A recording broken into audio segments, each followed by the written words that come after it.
சங்கீதம் 46 அதிகாரம். தேவன் நமக்கு அடைக்கலமும் பெலனும், ஆபத்து காலத்தில் அனுகூலமான துணையுமானவர். ஆகையால் பூமி நிலைமாறினாலும், மலைகள் நடுச்சமுத்திரத்தில் சாய்ந்து போனாலும், அதின் ஜலங்கள் கொந்தளித்து பொங்கி, அதின் பெருக்கினால் பர்வதங்கள் அதிர்ந்தாலும், நாம் பயப்படோம். சேலா. ஒரு நதியுண்டு, அதின் நீர்க்கால்கள் தேவனுடைய நகரத்தையும், உன்னதமானவர் வாசம்பண்ணும் பரிசுத்த ஸ்தலத்தையும் சந்தோஷிப்பிக்கும். தேவன் அதின் நடுவில் இருக்கிறார், அது அசையாது, அதிகாலையிலே தேவன் அதற்குச் சகாயம் பண்ணுவார்.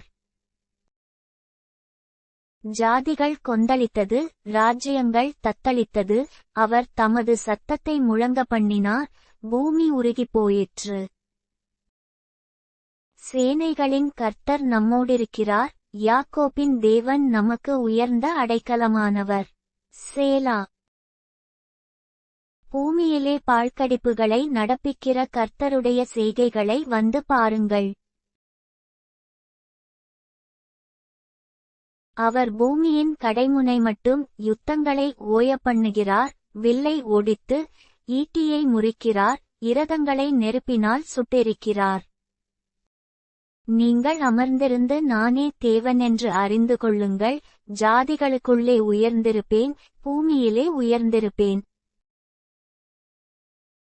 சேனைகளின் கர்த்தர் நம்மோடிருக்கிறார், யாக்கோபின் தேவன் நமக்கு உயர்ந்த அடைக்கலமானவர். சேலா.